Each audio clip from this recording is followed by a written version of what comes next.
this. I got the truck running. I've got all of the methanol wiring done. I just got to clean it up. 2 LEDs are soldered in here, and I checked the functionality. They both work. Right now I've got VCM scanner going to double check that my map sensor is reading correctly. So this right here is my engine map sensor. It's bombing around 60, 59 kPa. And if I go over to the methanol place, we're at, 60, 64. So we're at a couple kPa. Really don't care about that. Rail pressure right now is at 0 because I don't have it turned on. So that's nice. And go over to the test section here. I'm going to force that level switch open as if it's got low fluid level. Watch that blue LED.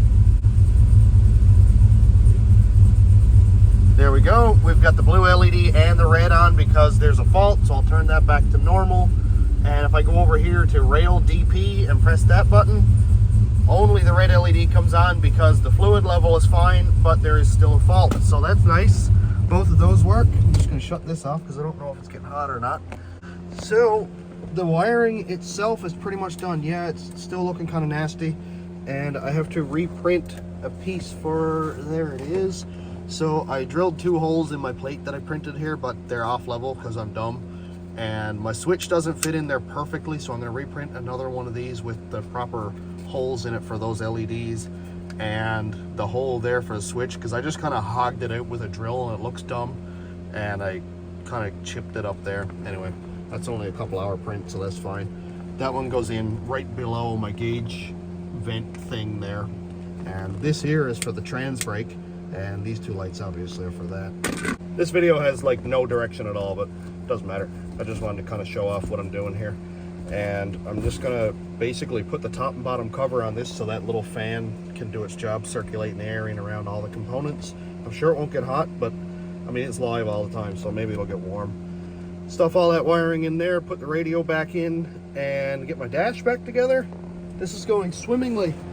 And now that this is done and works, I can do transmission stuff probably. Neat. The next thing I've got to do is install a dipstick tube into this one.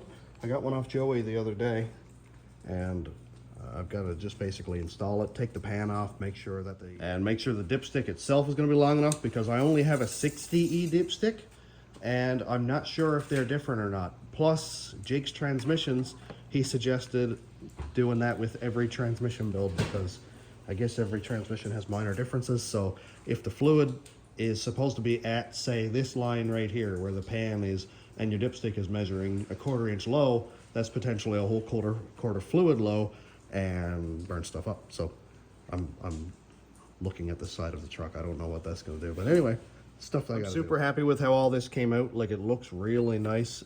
And Aiden's idea right here was really cool, to print a Cadillac logo and put on my belt guard. That's pretty sweet. I'm really happy with how that came out. The rail looks really good. It seems to be operational. It seems to be working well. Got my boost reference hooked up here. As long as the DP fault doesn't trip itself up constantly, then we should be in good shape. I had to move my boss's snowmobile back because it was right here and it got absolutely buried in water. I had to go clean it off. It got rotten. Look how much water this thing puts out. It was idling for like 5 minutes.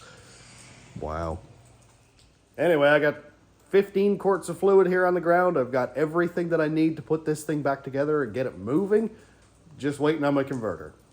I'm sure everybody's tired of hearing for the last, 3 months about this torque converter that may or may not exist, but I swear it is on the way. I mean, not that it really matters, because who wants to go out and drive in that? Nasty. Ooh, injector plug.